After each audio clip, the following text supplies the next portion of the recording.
Espace TV, le 22h.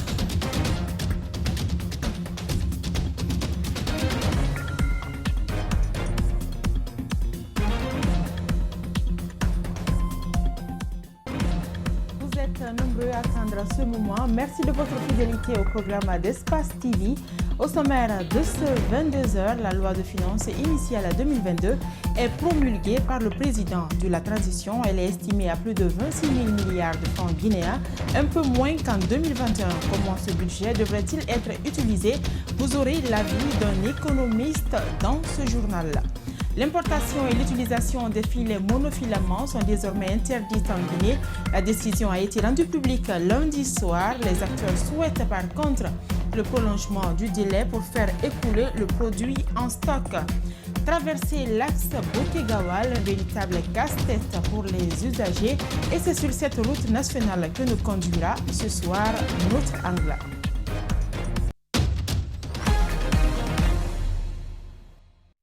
Bonsoir et bienvenue à tous. La loi de finances initiale 2022 est connue. Elle est estimée à plus de 26 000 milliards de francs guinéens. Si elle devrait être votée avant d'être promulguée par le président de la transition, la dissolution de l'Assemblée nationale et le retard dans la mise en place du CNT ne le permettent pas. Pour Alpha Baldekola, un économiste, cela n'entrave à rien. L'exercice de ce budget, il indique plutôt que l'Assemblée nationale dissoute aurait dû en principe achever le dossier avant le coup d'État du 5 septembre 2021. Alseni Bari, Ibrahim Souri Kamara. C'est une coutume à laquelle le président de la transition n'a pas failli. Pour l'année 2022, la loi de finances initiale est plus de 26 000 milliards de francs guinéens et les dépenses estimées à plus de 30 000 milliards de francs guinéens, soit un déficit de 4 000 milliards de francs guinéens avec 2,6% du PIB. En principe, cette question devrait être traitée par l'Assemblée nationale, mais dans notre pays, elle est dissoute. Nous sommes dans une période d'exception et donc il est normal qu'on s'attende à ce que les choses se fassent de façon exceptionnelle. Pour cet économiste, l'Assemblée nationale dissoute aurait déjà fini de traiter le dossier entre février et septembre 2021. Donc le Conseil national de la transition devrait plutôt se pencher sur la loi de finances 2023 ou du moins la loi de finances rectificative 2022. Même si le CNT avait été mis au mois de novembre ou au mois de décembre, il n'appartient pas réellement au CNT constitué au mois de novembre ou décembre de se pencher sur la loi de finances de l'année 2022.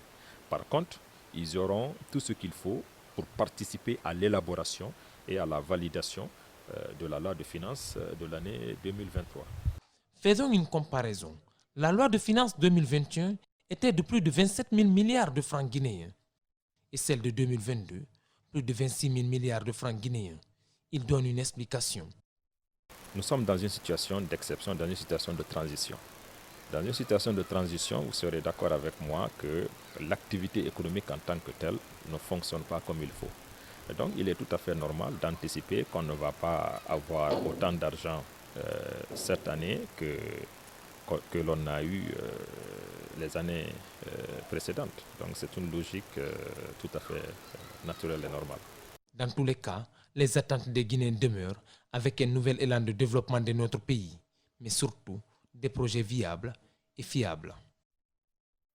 Dans son communiqué ce lundi, le ministère de la Santé et de l'Hygiène publique se veut serein dans le suivi de l'application des dispositions sanitaires en Guinée. Par ce acte, il vient renforcer des mesures préventives qui sont partiellement appliquées par des citoyens dans certains endroits de la capitale. Sur le terrain, des réactions divergent chez les populations. Ali Badra Kamara. Ce sont des mesures préventives déjà existantes mais à ce jour ignorées par des citoyens. Au-delà de ce moyen préventif, le ministère de la Santé et de l'Hygiène publique hausse le ton pour l'application des gestes barrières au moment où le pays connaît une flambée de cas. Et je pense qu'avec le couplage de la vaccination et le respect des mesures barrières, nous pouvons cerner la maladie. Et il faut demander à la population guinéenne de procéder massivement à la vaccination, mais tout en procédant au respect des mesures barrières.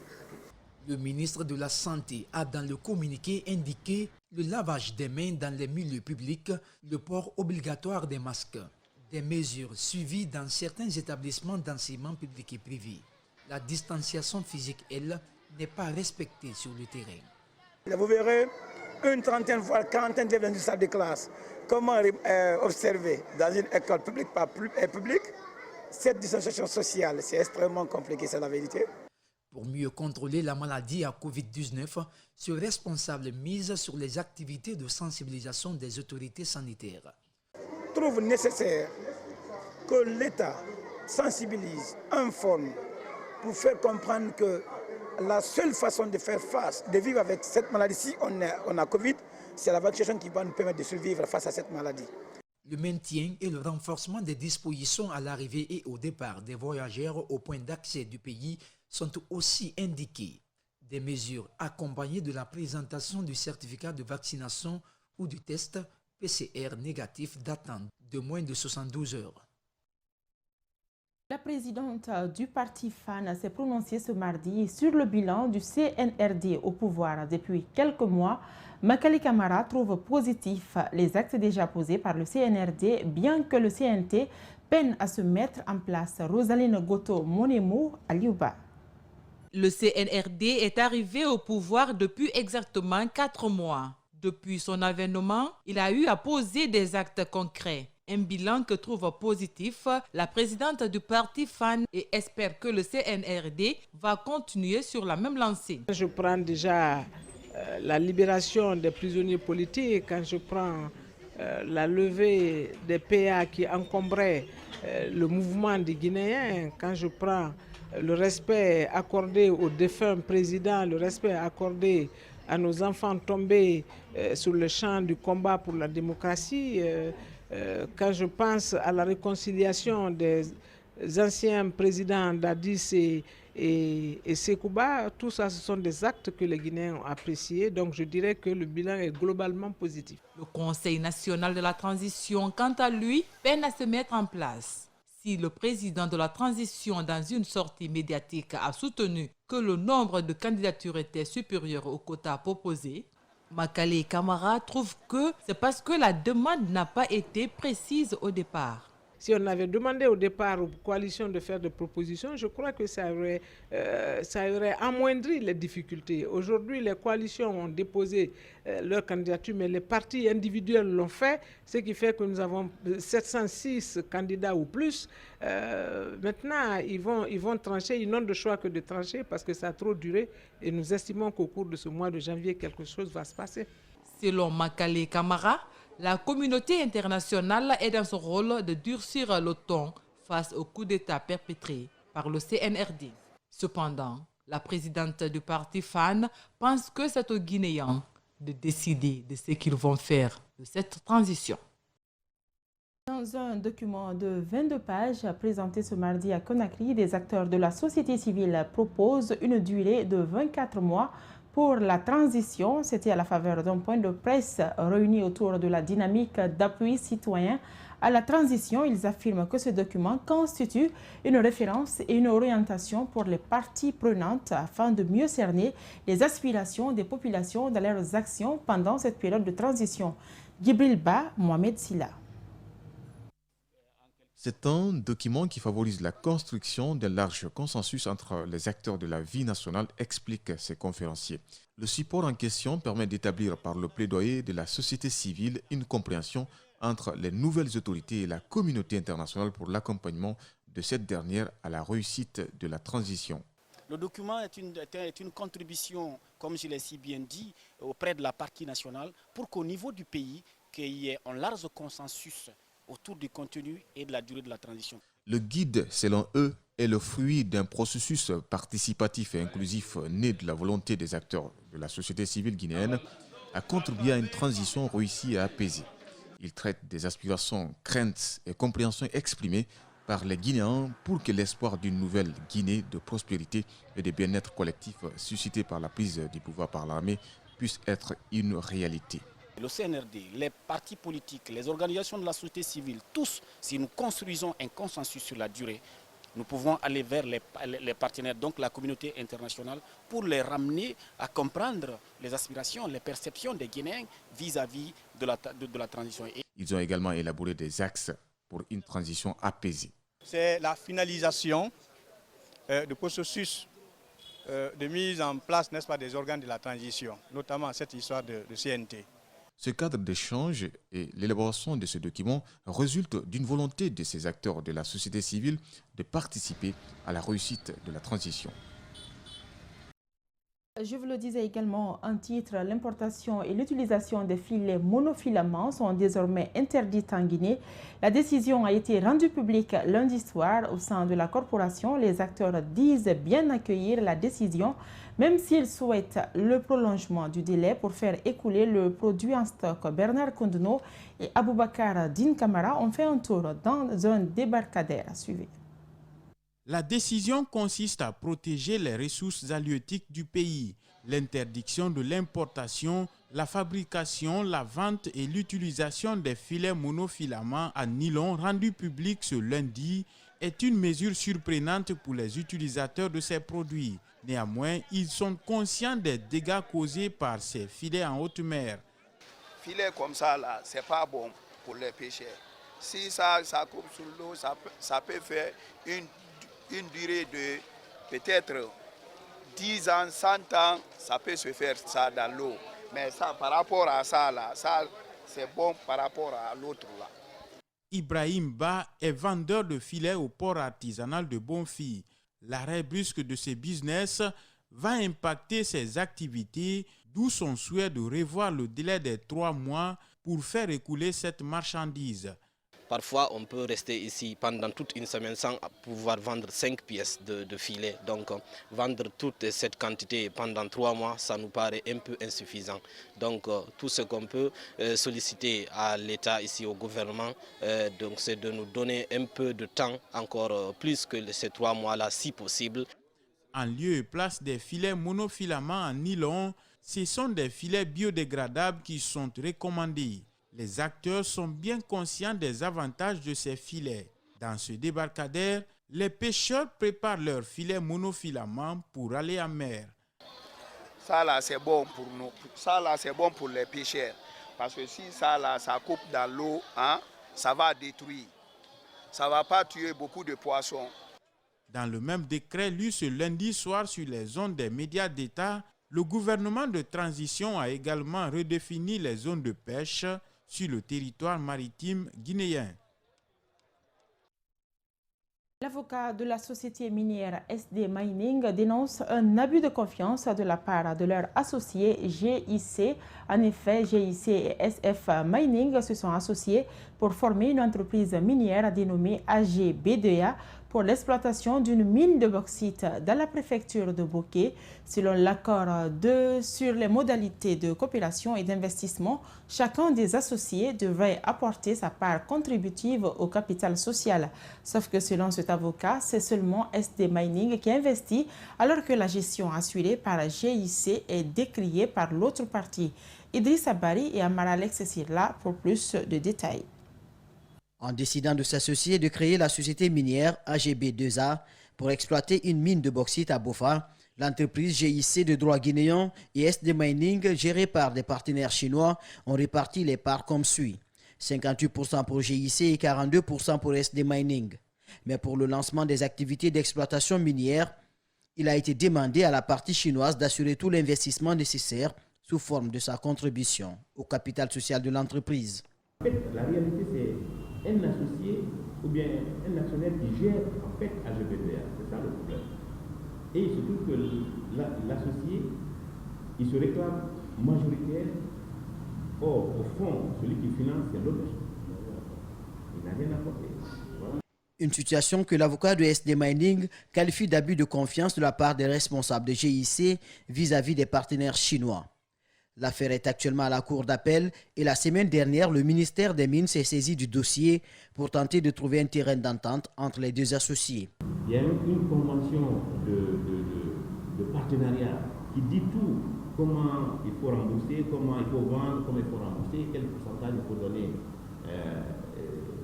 à la société SD Mining pour le remboursement, etc. Tout est dit dedans. Il suffit d'imposer le respect, comme M. Pepe vient de dire, ce que les partis ont signé. Sur le maître Mamadou Mouktar Diallo, AGB2A est financé totalement par les investisseurs chinois de la société SD Mining. Tandis que la société GIC n'est autre qu'une entreprise écran montée de toutes pièces par Ahmed Kanté, ex-ministre des Mines et de la Géologie, avec certains de ses amis de l'administration et étrangers, précise-t-il. Autre volet de l'actualité, l'information a fait le tour des réseaux sociaux. La prétendue vente de l'hôtel Kaloum, c'est avec étonnement et indignation que l'administration générale de la société Hôtel Kaloum a pris cette information ce mardi. Elle a tenté d'apporter un démenti et promet de poursuivre les auteurs de cette fausse information qui porte gravement atteinte aux droits de la société. Suivez. L'administration de Hôtel Kaloum, représentée ici par sa direction commerciale, marketing et communication, sa chargée des affaires extérieures, Mme Kin, et son avocat conseil, informent l'opinion publique que ces infractions commises dans le but de ternir l'image de la société et d'escroquer les honnêtes citoyens de ce pays et du monde entier ne resteront impunis. La société Hôtel Kaloum a déjà saisi son conseil, qui, dans les jours qui vont suivre, va saisir les autorités compétentes pour la poursuite des auteurs de ces et acteurs de ces fausses informations diffamatoires qui ont choisi les réseaux sociaux comme canaux pour commettre ces infractions. Il est aussi important de souligner que la société ne rencontre aucune difficulté pouvant donner l'idée à ses propriétaires de la mettre en vente. Contrairement à cette fausse information, aucun acteur, aucun dirigeant de la société ne fait l'objet d'une poursuite judiciaire. Aucun d'entre eux ne se trouve aux États-Unis d'Amérique. Ils sont tous en République de Guinée et en République populaire de Chine. Des propos recueillis par Malik Senghana Kamara au sein du groupe Adafo Média. Il fait l'unanimité et incarne le travail et la rigueur. Jacques Lewaleno, jusque-là rédacteur en chef d'Espace TV, est nommé directeur général et directeur de l'information d'Espace TV. Il n'est pas le seul promu. D'autres personnes ont aussi gagné la confiance de la direction générale. Mamadou Saliouba, Yacouba Traoré, Aboubakar Din Kamara. Il est désormais le nouveau directeur général et directeur de l'information d'Espace TV. Jacques Lewaleno, jusque-là rédacteur en chef, gagne la confiance du PDG Lamine Guirassi et remplace Moussa Moïsila. C'est une confiance. Je pense donc au-delà de Lamine Guirassi, qui est le patron de cette entreprise, il y a une certaine acceptation de la part de mes collaborateurs que je sois leur premier responsable. Et je voudrais dire merci à tout le monde. Peut-être que j'ai fait des choses qui les ont marqués. Je voudrais surtout demander à Dieu de continuer à m'aider à garder ce type de relation avec tous les collaborateurs. Nous sommes ici à Kabak. Reporter, chroniqueur aguerri et parfois présentateur de JT, Jacques Lewaleno, c'est avant tout la simplicité, le travail, la rigueur. Cet après-midi, dans les locaux du groupe Adafo Média, les félicitations se multiplient. Beaucoup ne sont pas surpris. Pour moi, ce n'était pas une surprise. Parce que connaître M. Jacques, c'est quelqu'un qui peut faire l'affaire d'Espace TV. On a besoin de contenu, on a besoin de voir de belles choses et j'espère qu'il a de la matière grise et qu'il a de la suite à la tête et que les choses iront de plus belle. Autre promu, Bassé Koudrame, précédemment directeur général adjoint de la radio Espace FM Guinée. Venu de Boké, il y répare en tant que directeur régional d'Adafo Média Kakandé. Il faut le rappeler que ça fait 15 ans, 7 mois, je suis au sein du groupe Adafo Média parce que c'est depuis 2007, nous gravitons autour de Lamine Guirassi avec fidélité, avec engagement, dévouement. Nous continuons donc à rendre service à la Guinée et à lui rendre service et à contribuer à l'émancipation du groupe Adafo Média. Me confier cette responsabilité me voit droit au cœur. Travailler avec tout le monde, c'est l'ambition des nouveaux promus. Mafoudia Bangoura, elle aussi, a gagné la confiance de la direction générale. Elle est nommée rédactrice en chef d'Espace TV. Rendons-nous à Kindia, dans la sous-préfecture de Madinaoula. Là-bas, le pont de Kora, dans le district de Kolahouré, dans un état de dégradation très avancé. Au dire des habitants de la zone, la traversée de cet ouvrage de franchissement relève du parcours de combattants. C'est un reportage de Mohamed Bembakonde, rendu en studio par Aboubakar Silla. Son état actuel ne supporte plus le poids des engins lourds. Le pont de Kora est plus que jamais vétuste. Construit depuis 1960, la traversée donne du fil à retordre aux habitants de Madinaoula. Notre pont a lâché, ça fait des années. Donc nous demandons à la nouvelle autorité de venir en aide, sinon cette population souffre. Aujourd'hui, le pont a été construit en 1960. Bon, si j'ai une bonne mémoire, de 1960, de nos jours en 2021, ça fait au moins 60 ans. Ce pont de 30 mètres de longueur relie 9 districts tous relevant de la sous-préfecture de Madinaoula. Et depuis sa construction, il n'a bénéficié d'aucune rénovation de la part des autorités. Le mal persiste et les citoyens n'en peuvent plus. Nous sommes préoccupés par cette situation à Hotamso. Notre pont est dégradé complètement. Depuis le mois d'août jusqu'à nos jours, aucun véhicule n'a pu passer sur le pont. Si nous voulons trouver quelque chose à manger, nous contournons la sous-préfecture. Sur les raisons de sa dégradation, ce citoyen de la commune rurale de Madinaoula nous en donne quelques-unes.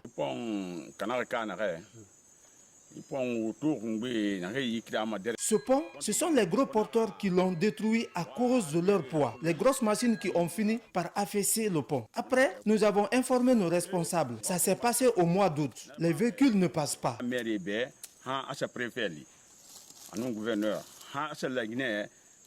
Tous préoccupés par la situation, les habitants de Madinaoula se sont rendus récemment sur le pont afin de décider ce qui doit être fait dans l'urgence.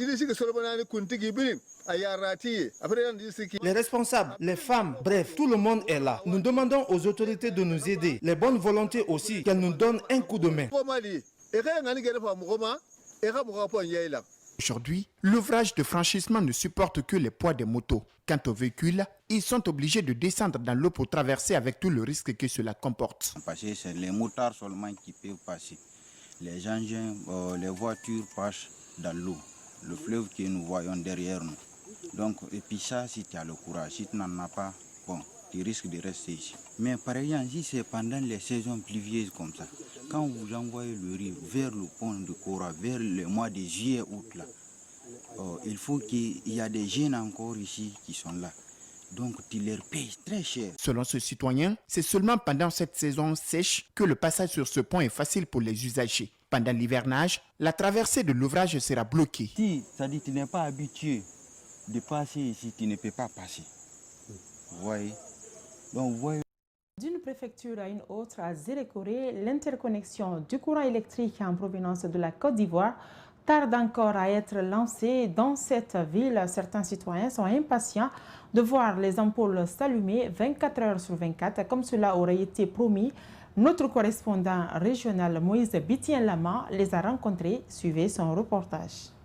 Depuis quelque temps, les agents de l'électricité de Guinée EDG installent des compteurs électriques dans les foyers.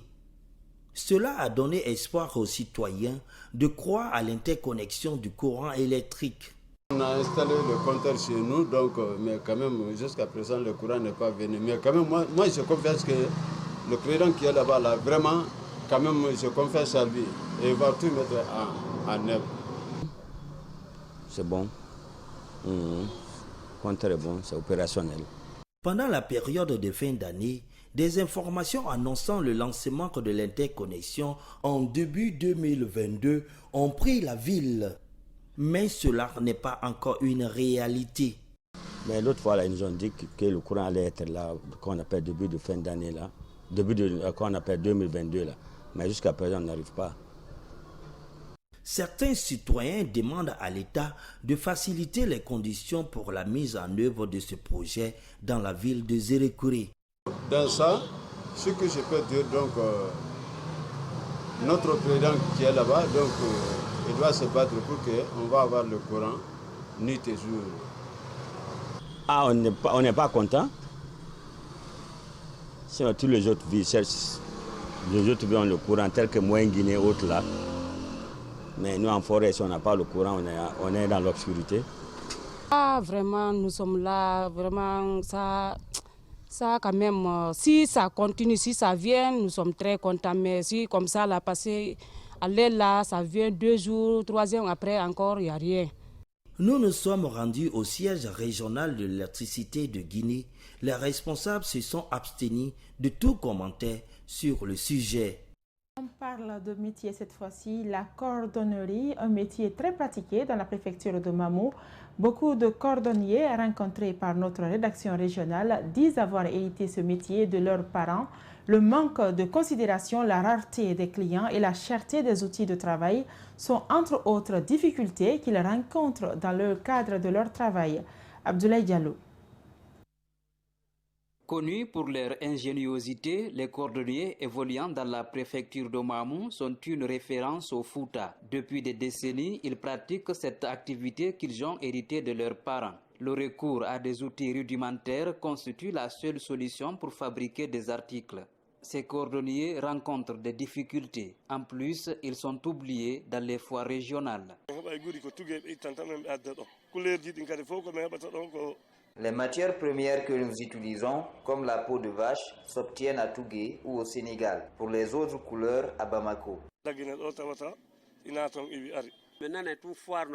Nous, on entend par des gens qu'il y a de la foire. On pensait que quand on organise une foire, c'est pour les cordonniers surtout. L'écoulement de leurs produits constitue un autre problème. Pas de touristes à Mamou, eux les résidents n'ont pas assez de moyens. Mais leur préoccupation reste un local où ils peuvent confectionner et exposer leurs articles. Le métier de cordonnerie, c'est comme une vache qui a un petit ruminant. Chaque jour, elle produit du lait. La difficulté majeure qu'on a, c'est le manque de place. Face à cette situation, le président de la Fédération préfectorale des artisans de Mamou, FEPAM, dit avoir négocié une place pour ces hommes en cuir et en colle dans un marché de la place.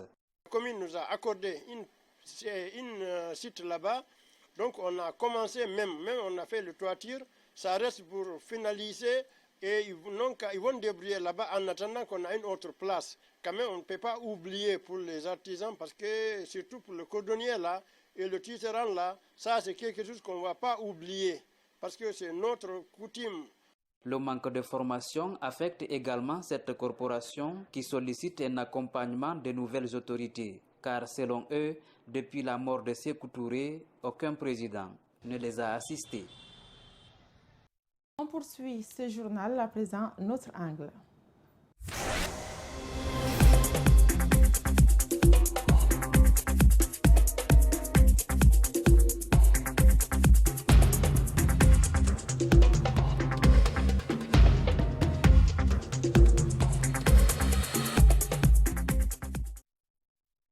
L'angle de ce soir nous conduit sur l'axe Boké-Gawal, devenu un véritable calvaire pour les usagers sur cette route nationale qui relie la Guinée à des pays limitrophes comme le Sénégal et la Guinée-Bissau. Les gros porteurs sont bloqués sous l'effet du mauvais état de la route. Quant aux passagers, ils manquent de mots pour définir leur peine, mais ils demandent tout de même au ministère des Travaux publics de bien faire face à cette situation afin de trouver une solution. Reportage Mamadou Pete Diallo et Salif Lifo Sissé. C'est l'un des axes routiers les plus pratiqués du pays. La route nationale Boké-Gawal se trouve actuellement dans un état de dégradation avancée.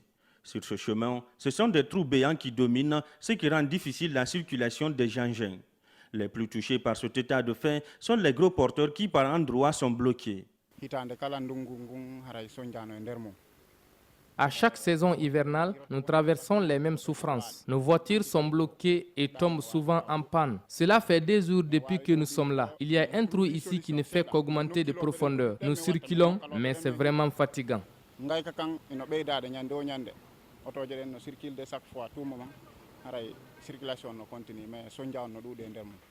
Aujourd'hui en Guinée, la quasi-totalité des routes nationales sont dans un mauvais état. Le ministère des Travaux publics a fait des annonces sur le démarrage de certaines activités à Conakry. Les citoyens qui pratiquent ces routes payent les frais de l'impraticabilité de la trajectoire qui les laisse dans une fatigue totale. Vraiment, c'est de la fatigue. C'est de la fatigue.